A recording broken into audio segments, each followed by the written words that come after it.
What's up, everybody? How you doing? Welcome back to the Punk Rock Review podcast. I've got a very special guest today. This is Mike Park. You may know him from Skankin Pickle. He did the Chinkies. He did solo stuff. What was that other band you were with? That young lady. It was really, really good. Ogi Kubo Station. Ogi Kubo Station. That I love that music.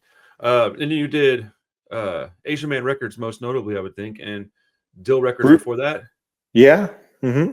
My goodness, you have a vast catalog of stuff. I know, it's crazy. We're coming up on 30 years as a label and almost 400 releases now on Asian Man. Woo, that's amazing. I have a small thing I'm doing myself, and we're up to I think 14 right now, and I feel like I'm pretty accomplished. I mean, after hundreds is amazing. That's awesome. Thank you. So you've been in the ska world for a very, very long time. That's been your bread and butter for a long time. What got you into ska music? When I was in high school, I went to see the Art House Theater in downtown San Jose was playing a double feature, Stop Making Sense, the Talking Heads live doc, and then Dance Craze. Oh wow, the two-tone documentary. Yeah. And I didn't really know what ska was. I knew the bands because they were popular just in mainstream top 40, like Madness and the English Beats both had top 40 hits. So, and I just knew them from that. But I went with a group of friends who were more well versed on ska, and it was the first and only time I experienced people dancing in the aisles. And it was like, whoa, what is this? And I just became enamored by it. The next day I went out to the local record store and just started looking through those the names that I saw on the screen and found Bad Manners Class with a K. Okay. And that was like the band. Most people like are their first introduction or first love are the Specials. I feel like that's the biggest one I hear. Yeah. But for me, it was Bad Manners. Like, I loved the big brass sound and his crazy and nutty antics on stage from the movie. I was a big fan. That's awesome.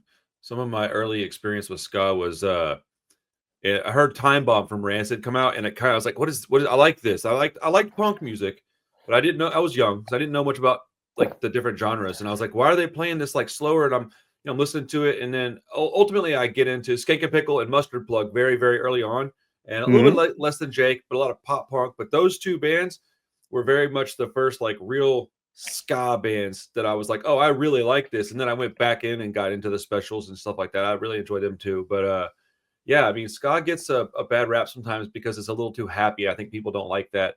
They want more just kind of brooding music typically. I don't know. Dude, it makes you feel good, man. And I like dancing around. At least that's the way I look at it. And it's, I mean, I don't know. Ska's fun. I think fun needs to be had more often in music. I agree. And it's such a diverse music. Like, if you compare a band like if you go to the roots of Jamaican ska and you're listening to like Jackie Matu or Alton Ellis, and then you listen to like Operation Ivy, it's like they're both considered ska, but it's right. Drastically different, but both equally amazing to my ears. Right. We used to argue all the time, like, what is Against All Authority and Suicide Machines? Are they ska or are they punk? And I'm like, I mean, they're pretty much both. Like, they're really right down the middle. You can't really argue one way or the other. But yeah, Operation Ivy is a big one that I think is a good gateway for punk fans to get into ska, because you kind of go backwards. You go into something that's like very much a punk band, but they've got all this ska stuff and infused throughout their music, and people will go backwards sometimes and listen to some of the more down tempo stuff. I like the more slower pace. I don't know the terminology very well, honestly, but like the Agrolite style stuff, Specials. I like that old two-tone stuff a lot. Sure, yeah, just rock steady, like Agrolites, especially. It's all reggae, rock steady, skinhead reggae. They do it very well. Right. When I saw a picture of those guys the first time, way back before I was seeing them live, I was like, "That's the same band," and they were like, "Yeah." I was like, "Okay, that's awesome." What made you start doing like label stuff? Was it just to get your own music out there, or did you have an idea? Yeah. Exactly. That time period, so we're thinking like early 90s. it was demo cassettes were the big thing, but trying to get them to look, kind of professional. Right. But that was the most affordable way to press your own music, and we were no different. So we just picked a fictitious name. So we're talking about Skankin Pickle right now. That was like my first real band. So Yeah. we just came up with the name Dill Records because we thought it was funny, to go along with the name Skankin Pickle. And so we slapped that and we slapped that on the cassette tape, Dill Records, and we weren't thinking of being a record label, but it turned into one. And as the years went by, I started to really enjoy that part of the process of doing DIY. Being a DIY band was putting out our own records and also learning about other labels and realizing, wait a sec, it's all the bands are running this. Like, so if Jello is doing Alternative Tentacles, Ian Mackay is doing Discord, Greg Ginn is doing SST, Mr. Brett, Epitaph, and then later, Fat Mike with Fat, and Larry Livermore with Lookout Records. Everyone's in bands. So I was like, oh wow, I can do this too. I mean, it makes sense that a lot of the people in the bands, because you're also going to know people that are in the scene. You're going to know you should anyways know your local community pretty well. And all these labels that you're talking about, they're all pretty like regional. They've all got their own. They may branch out a little bit, but you mostly know them for stuff that's in their area. I mean, look at Discord or Epitaph. These are Discord in particular, because they only sign DC bands. Right. So they're an anomaly. And also, Moon Records, as a ska fan, it was Bucket from the Toasters was doing Moon Records. Oh, I didn't know that.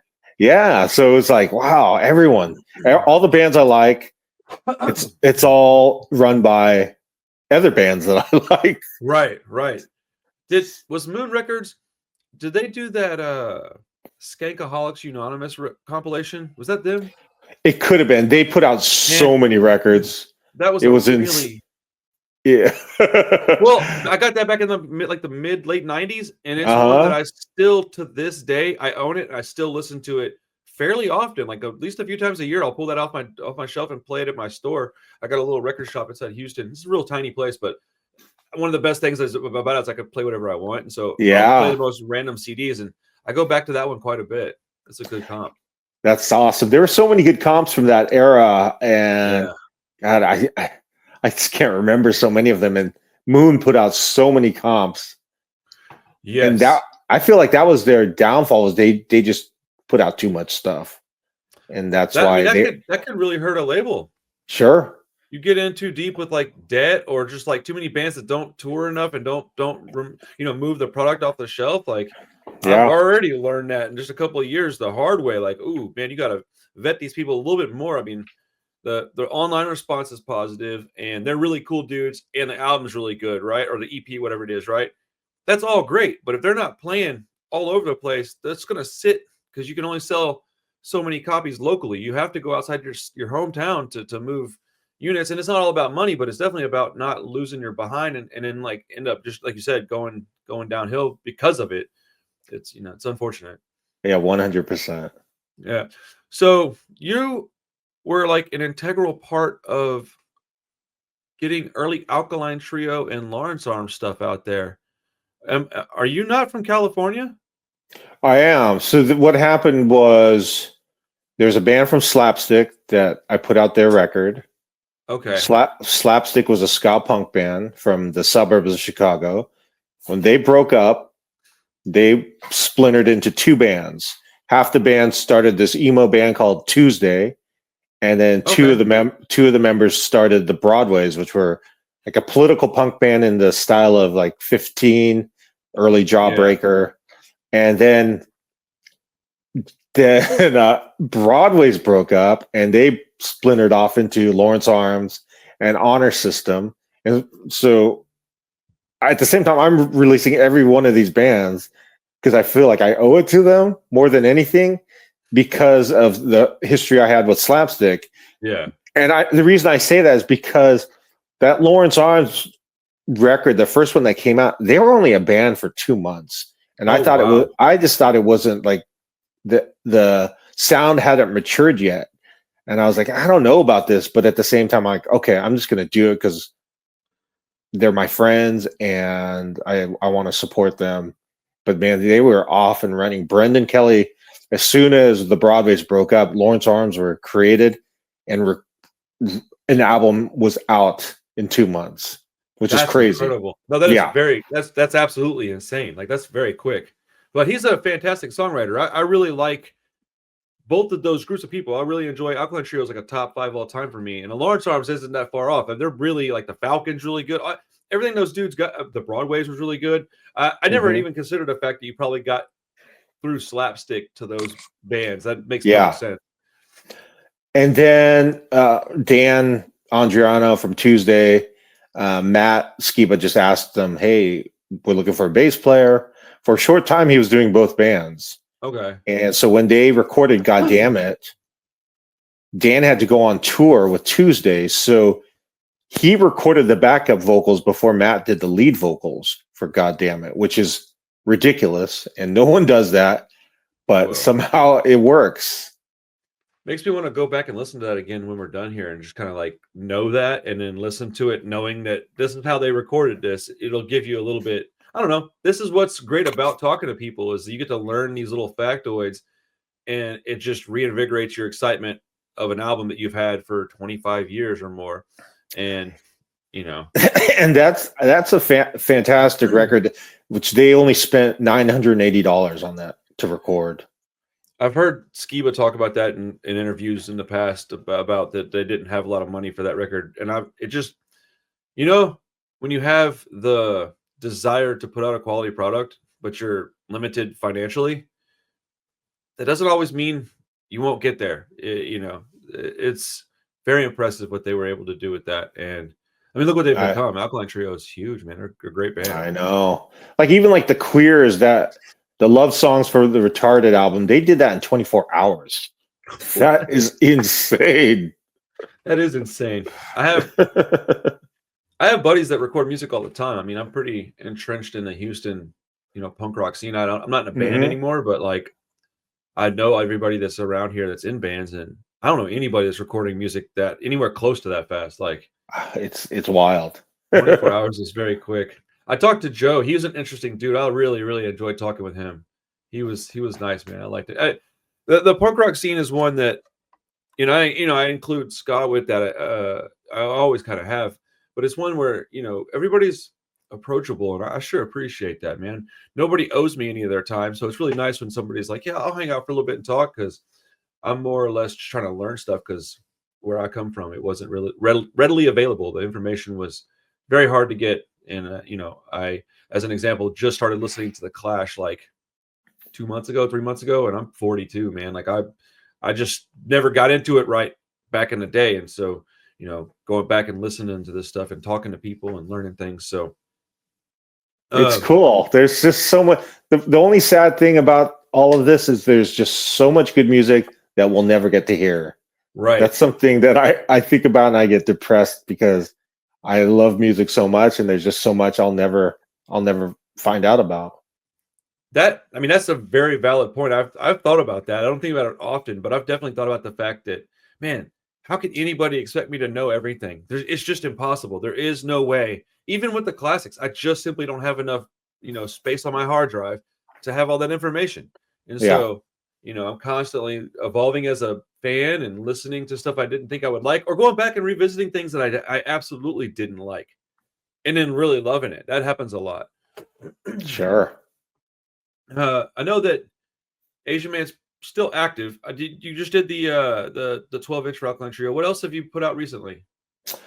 So I made a conscious effort in the last, like, God, time goes by so fast. Probably the last 15 years to really try to stay on top of new artists. So a lot of the stuff I've been putting out for the last decade and a half is just new emerging artists. Because as I got older, Asian Man kept getting older with it, meaning I kept releasing peers records. Right. And I kept thinking, man, why are things not selling? And I just realized, like, I'm old.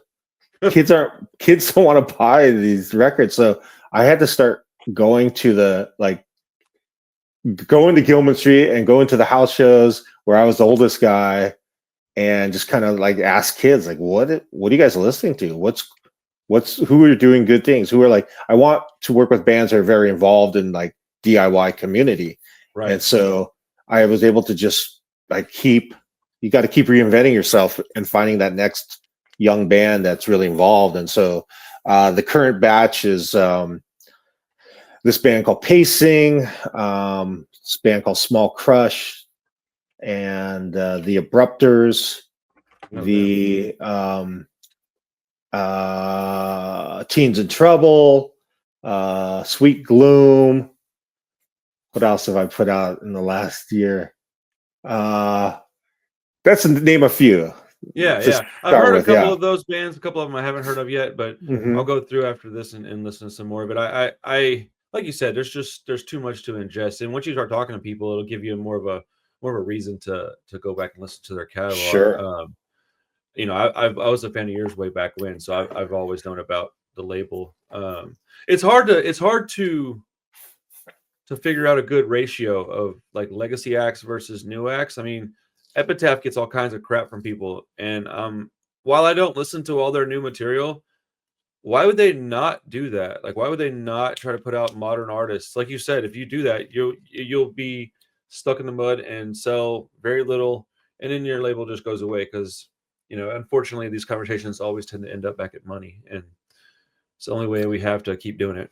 Sure. And it's just no fun. I like working with young bands who are excited to see their first record come out on vinyl versus someone right? versus someone my age or or even 10 years younger than me who have experienced the pitfalls. And I feel it's just like you become a little bit jaded, and that's just normal as you get older. 100%. Yeah. And so it's just I don't want to be like the K-Tel of punk. Right. Well, I mean, I do something similar. I'm not in the bands, but I go out and I just talk to people, and I'm like, hey man, who's hot right now? Who's everybody interested in? And fortunately, some of those bands were people I was friends with, and I just heard them and was like, whoa, I really like this, man. If y'all want any help, you let me know. That's kind of how it all started for me. And I'm small potatoes, dude. I'm doing, I'm barely starting to do vinyl now. It's been a couple of years, but it's expensive, man. Vinyl is not, dude. It's expensive. Yeah. I mean, we did tapes for almost 2 years because it was just affordable. Easier. I could get a catalog going and have a, hey, look what I've done thus far. It's easier to have somebody be interested in you when you can show them your Bandcamp and you have 10 releases versus, I haven't done anything yet. And so, how do you feel about the modern scape of like ingesting music with like Spotify, Bandcamp, YouTube, all that stuff? I mean, I'd be a hypocrite if I didn't say I didn't love it, because I do as a consumer. My gosh, I love it. To be able to listen to any song at any time is insane. Think about being a teenager and just you had to buy everything, and I'll be doing whatever and thinking of like a random song from my past, and I'll go, oh, I'd like to listen to that. Even if you can't find it on streaming, you'll find it on YouTube, which is you'll find it somewhere. Yeah, it's awesome. I love it. As a business, of course it sucks, but right. I love it as a consumer. Yeah, it's a necessary evil, I think. I think if you're smart enough and you're hardworking enough, you can utilize stuff like Spotify and YouTube to feed over to your Bandcamp, and of course your live shows. Obviously, if you don't do all of it, you probably won't succeed. You have to do all of it. You have to have the streaming, the Bandcamp, the shows, or else it doesn't. Or else you're just basically doing it as a part-time hobby, which is also okay. But there won't be much chance for touring and such if you're not doing it kind of all the way. Bandcamp, I think, is a pretty great tool for people to use.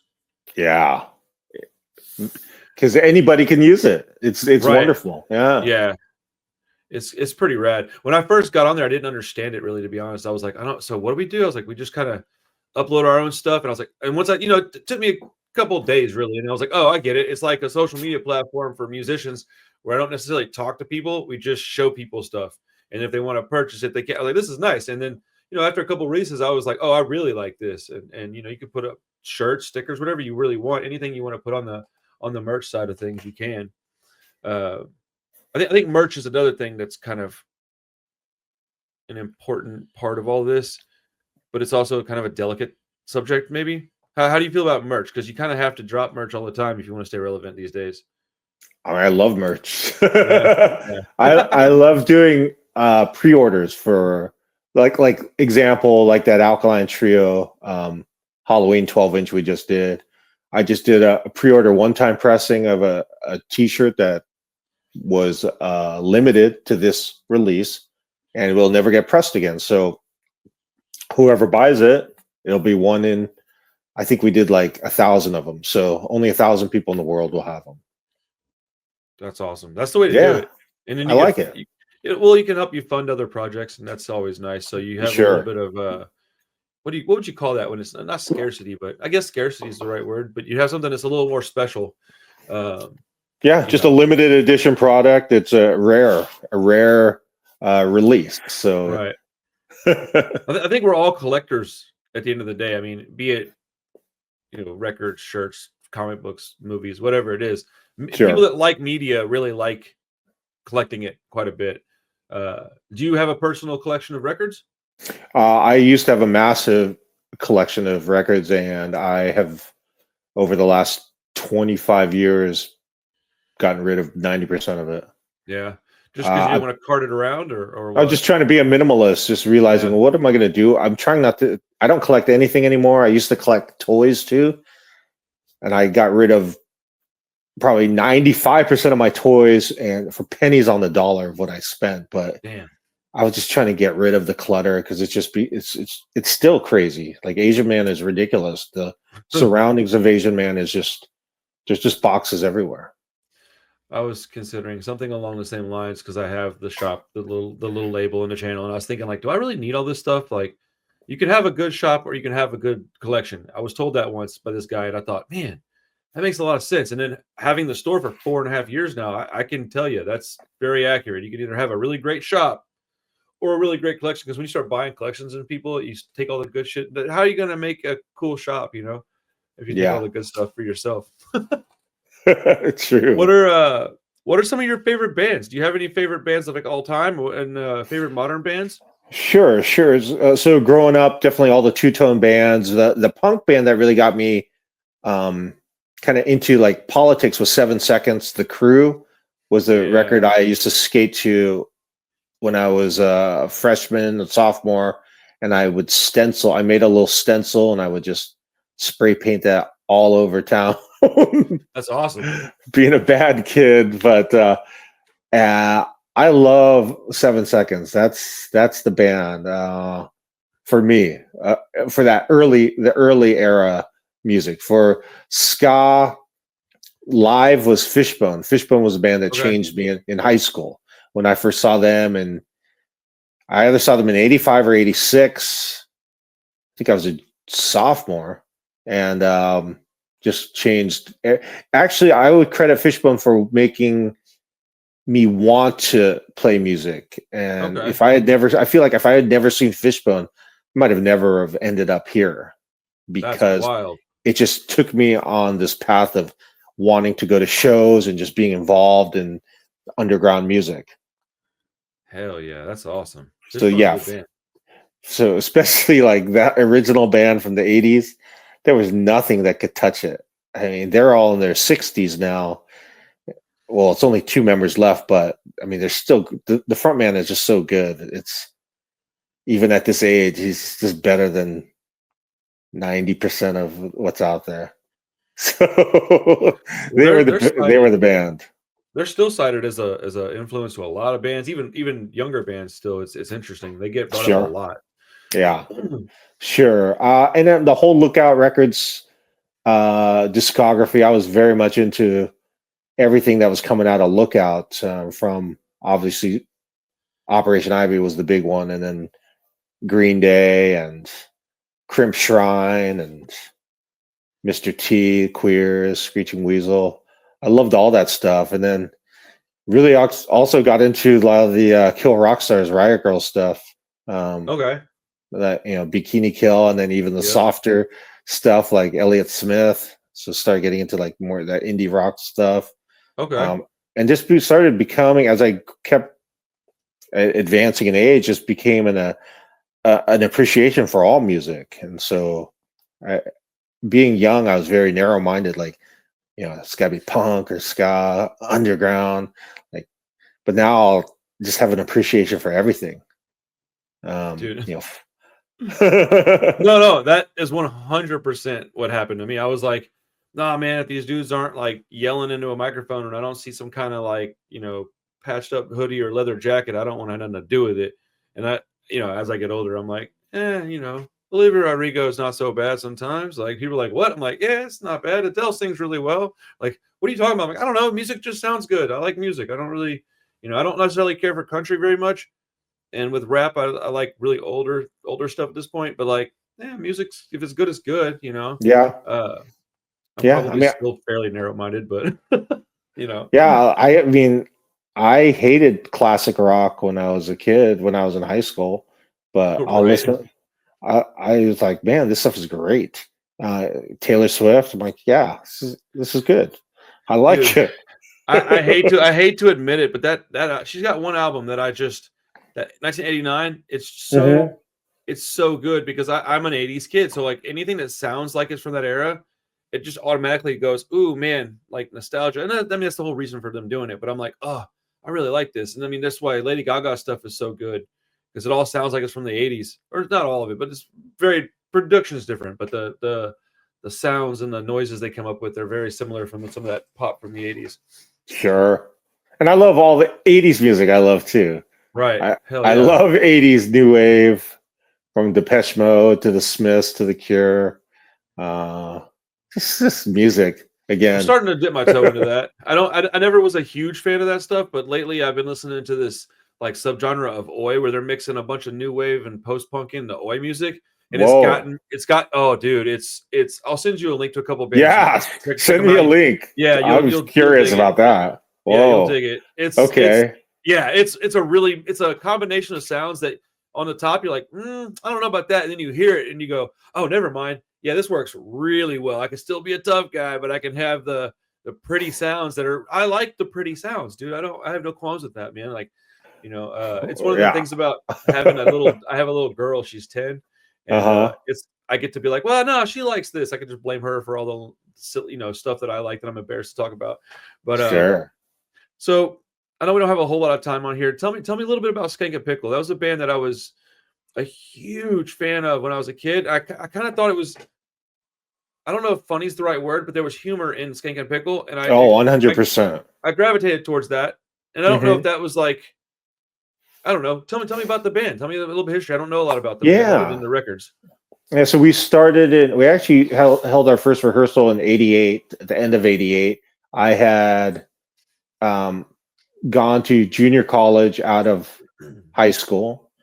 And then quickly, the name came from the actor Kurtwood Smith's son. Kurtwood Smith is Red Foreman on that 70s show. His son, Yeah. I went to high school with, and we took a biology class together in our first year of junior college. And there were pictures of foods that preserve well. So I drew arms and legs on this pickle, and then he just looked at it and said "Skankin' Pickle," and then it just stuck in my mind. I'm like, oh yeah, I'm using that name. So that the name was the name was before the band existed. I was going to use that name for something.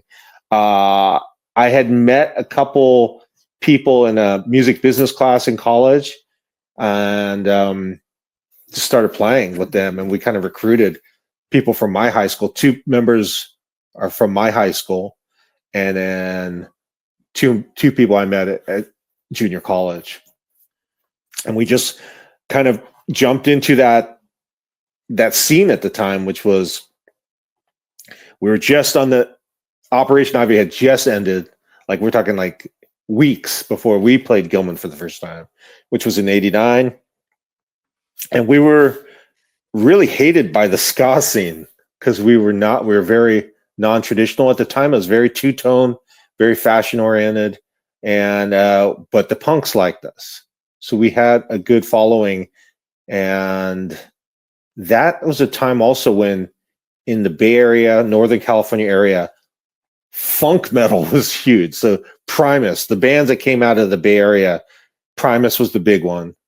We had a band called Fungo Mungo. So all these bands got signed to majors, with Primus the only one that succeeded. So it was Primus, Limbo Maniacs, Fungo Mungo, Psycho Funkopus. And then I know there was like a couple others that got signed to majors. And so the Bay Area was just, every band was just playing this horrible funk metal. But that crowd loved us. Like, we've really got, surprised me. And we opened up for Primus, we opened up for Mr. Bungle and Faith No More. And so awesome. we were able to get on these great shows. And so that, I really credit that scene for kind of like getting us popular in our hometown. Dude, I had no idea you played with those bands. That's hilarious. Like I actually kind of think that's awesome. Faith No More is the one that the big one. That's the one I remember. I mean, Primus, obviously. Les Claypool's insane. Like the stuff that guy does. Yes. Not really my scene either. I think I never got into any of the alternative musics. I tried. I mean, I've owned albums from all those bands. I've owned, Mr. Bungle was a big one within my group of friends. Even like more just like alternative rock stuff, I just couldn't get into. I tried. I've owned albums from all these bands, and I just kept sticking with this one. I think it was the feeling I got. Like I don't know. I guess it's everybody that sang punk and ska was so much more relatable to me. Like they were talking about the exact same things that I was dealing with, and they felt like they were people that I probably knew. And so when you're listening to, say, even like Alice in Chains, like, I don't know, dude, I'm 17. I'm not a junkie yet. Like, what am I doing? I don't know what you're talking about. Like, I don't understand this music. It's nice to hear. Like, it's pretty, but the lyrical content, I'm a lyrical guy. I guess that makes a difference. If you're really into lyrics, you might gravitate towards a very particular kind of music. Yeah. Yeah, the grunge stuff, I still am not a huge fan. My wife really likes that. That was a big part of her scene. But Nirvana I thought was very good. But yeah, that grunge scene, I just couldn't get into it. It just felt too sad. Like everything was so, and I get it. I mean, young kids are always that kind of way. They're like, or the outcast types are. They're just Sure. dark in the room, oversized clothes, hair in their face. They're just like, leave me alone. And that's a pretty large number of people, I guess. Yeah, but, well, that's also being a teenager, right? Sure. Just in general.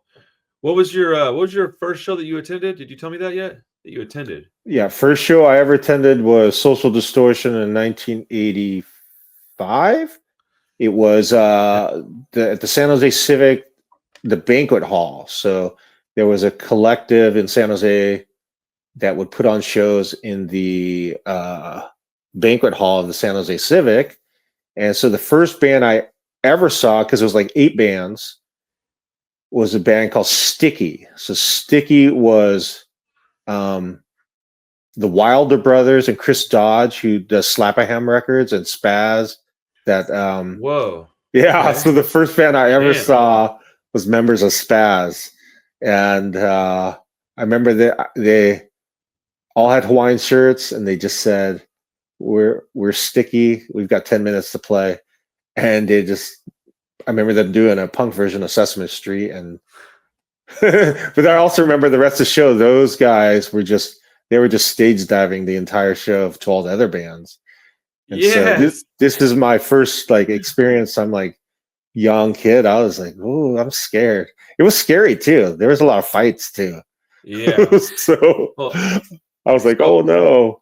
I was in the like mid 90s when I started going to shows, and it was still like that in the 90s, man. Like I remember, like I go to shows now and I'm like, yo, y'all don't even understand, dude. Like I'm glad, I'm happy. It's very chill. Yeah. Back in the 90s, like if you were a punk kid, you might fight with a skinhead kid. If you were a ska kid, you might fight with a punk kid. If you were whatever, if you're a metalhead, you're fighting everybody. Like it was just constant. We were all so damn bored all the time because I don't know. The world is so different than just 20 years ago. Sure. I had a curfew, so I didn't get to see Social Distortion. Damn. Yeah. But the faction played that, Steve Caballero's band. Hell And yeah. so I got to see them, and I didn't understand what was going on. So the whole crowd is just spitting on them. And so I learned later that the punks didn't like them. They were just like skate punks. They didn't like the skate punks. Huh. So I was just like, what is going on? And but obviously people, they had their fans, but that became a thing where every time they played, especially in San Jose, or maybe only in San Jose, because that's where I only saw them, people would just spit on them. What the heck, dude? Yeah, it was gross. That is gross. But I can remember the bass player. No, was it the bass player? What was Steve played guitar in that band, right? No, maybe it was the guitar player. It wasn't Steve, but he was like egging the crowd on to like spit on him, and he was trying to catch the spit with his mouth. And I was like, ooh. Yeah, I'm not that punk rock, dude. I don't ever want to be like all the people that are into like Gigi Allen. I'm like, nah, man, I'm good, dude. I don't like. Yeah, I'm good. Yeah, I played a show with his brother once, and that was enough. Yeah, I saw Gigi Allen twice, and both times it was chaos. Yeah, dude. Yeah, I mean, I saw him in Texas. I saw him in Austin. No shit. Yeah, really? Yeah. Oh, wow. So I remember it wasn't like a lot of people, so maybe like 100-ish. Okay. And it wasn't even in like a conventional venue. It was just like a warehouse. So imagine 100 people running from Gigi with the mic stand, just swirling it, and then like trying to hit people. So suddenly everyone's trying to get away, and it was just like a whole group of people running for the exit. In hindsight, it's hilarious, right? But can you imagine being in? I mean, yeah, you can. You were there. Like that's terrifying, especially if you're like young or if you're like a tiny female. It's like you're just kind of minding your own business, and all of a sudden, some half-naked dude with a crazy mustache running at you, throwing feces and swinging a mic stand at you. Like at least I didn't see the feces, thank God. So I got lucky there, bro. And then they played in San Francisco. I saw them, and then the drummer for Mr. T Experience was there. He got maced.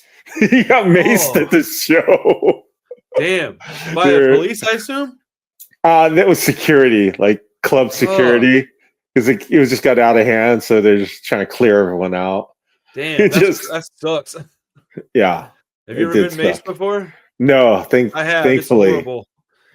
It's horrible. we were there was a club down here in Houston. I wish I could remember the name of it.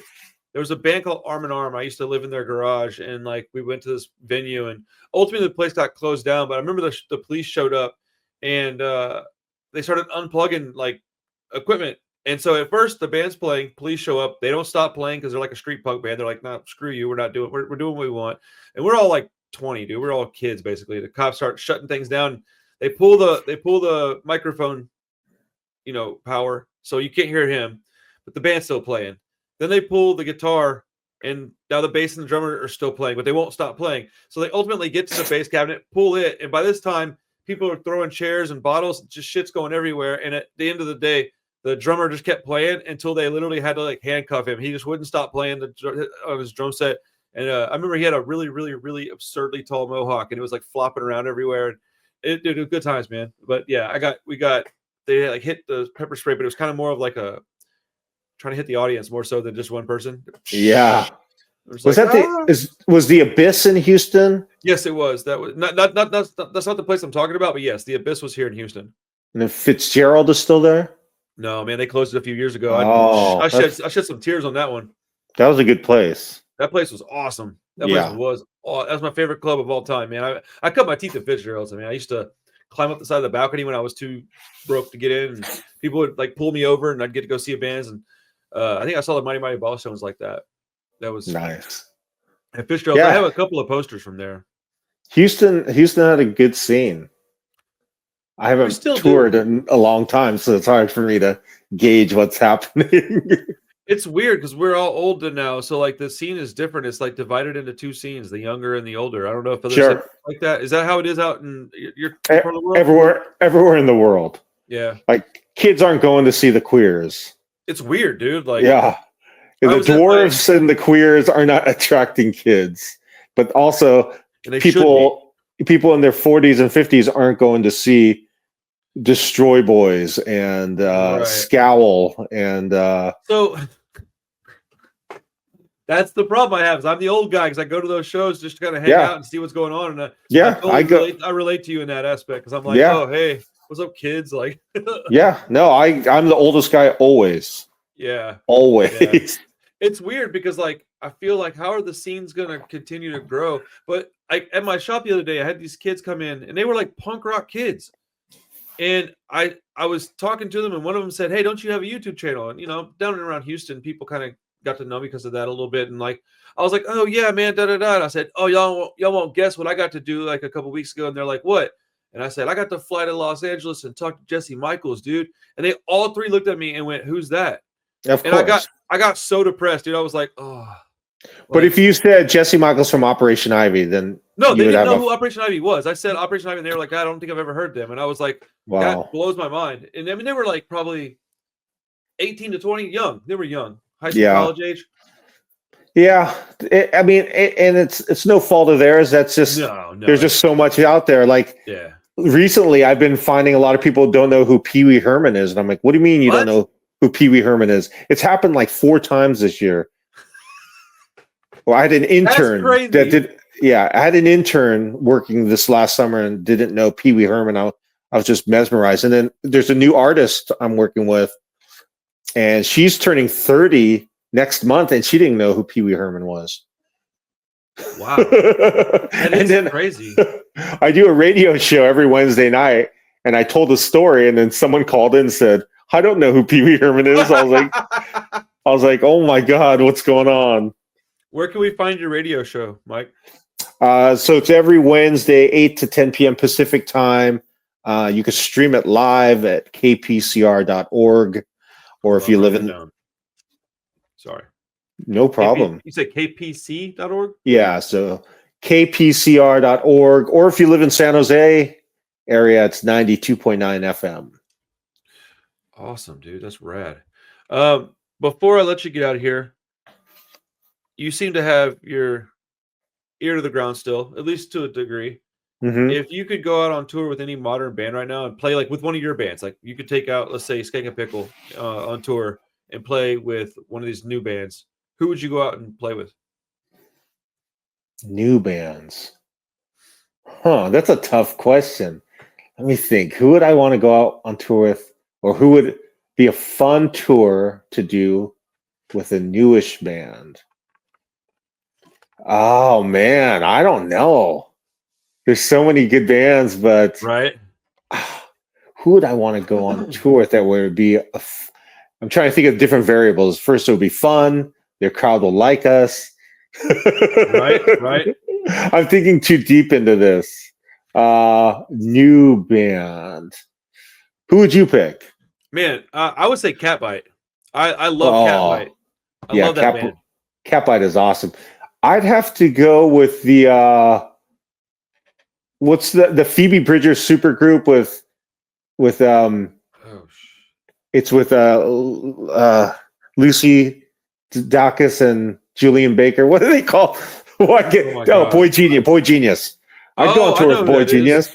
Yeah, okay. I'd go on tour with Boy Genius and have just me and Maura. I would do like Ogie Koopa Station. That's awesome, dude. That would be rad. That would be a fun tour. I really like that project. I didn't hear about it until like fairly recently. I didn't know about it. I don't know how I didn't. I just didn't. And then I was like doing a little looking into your stuff, and I was like, oh, what is this? And I started listening to it, and then I found out that young lady did like a little like session thing with Masked Intruder, who I really like. I just kind of like really fell into like a rabbit hole, but it's small potato. I really like the music, but it's such small potatoes. We don't tour. So it is. Oh, you don't tour. That might be why. I like live music a lot. That's how I hear a lot of stuff. Yeah, my touring days are over. I'll play once in a blue moon. I just went to Japan last month, but that's cool. I'm done touring. It's too hard. It is. You got to find what you're comfortable with and do that. Sure. I wouldn't blame anybody for not touring. It is a tough life. A lot of people get burnt out and stop doing this stuff because of touring. Yeah, but man, that's why I respect the bands that love to tour. The lifers like the Kevin Seconds and the Joe Queer and Kepi Gooley. they just love to tour. I'm like, man, that's awesome. Good for you. Right? I mean, it keeps people like me getting to take my kids to see those bands. Like, I have 3 kids. The oldest one's only 11, and I like to take them to shows. I took my 4-year-old to, we had a thing called the Winter Weekender down here, and Mike McColgan from original Dropkick Murphys and then Street Dogs, they did that first Dropkick Murphys album, like, in its entirety. And my wife got her phone out just in time to get a little, like, 10-second clip of my 4-year-old, like, losing his mind and dancing to Dropkick Murphys and going, Oh. I love this stuff. And it's Oh, like, so cute. that's I love the it. stuff, right? And I'm like, that's like, and so these older bands, they keep me interested enough to where I want to go and take my kids, and I don't know, it's a way to weave the generations in with each other and keep everything connected, you know? Heck But yeah. awesome, Very dude. cool. Well, man, I appreciate your time. I went quick, man. I had a lot of fun talking with you. Hey, thank you so much for having me. I appreciate it. And Absolutely. I always love to talk about music. Dude, if we can get an opportunity to do it again one day, then I would love that. Before we go, is there anything that you want to advertise, shout out, promote before we get out of here? Just if you have used to listen to Asian Man and haven't really been following along, maybe just like check us out. Go to AsianManRecords.com and see what we've been doing. I also do a podcast about Degrassi, the Canadian teen television show. You talk about that in some of your Skankin Pickle songs. Sorry to cut you off. Yeah, no. That's awesome. So I've been doing that for 5 years and have never missed a week. It's called I'm in Love with a Girl Named Spike, a Degrassi podcast. If you just want to hear 3 friends talk about nonsense, I enjoy doing that quite a bit. And as we said earlier, the radio show every Wednesday, 8 to 10 p.m. Pacific time, kpcr.org. Dude, all of that makes me extraordinarily happy. I will be listening to your radio show, but I'm also gonna probably do like a little video on Asian Man, like, and see what you're up to, and like just kind of listen to a bunch of the music and talk about it. I think that's awesome. I'm glad you're still doing records to that degree that I wouldn't know some of the bands. That makes me happy. So awesome. Thank you for your time, Mike. Have a great day. Enjoy your holidays. And thank you. You we'll too. See you later. Thanks, bud. Take care. Bye-bye. Later, man.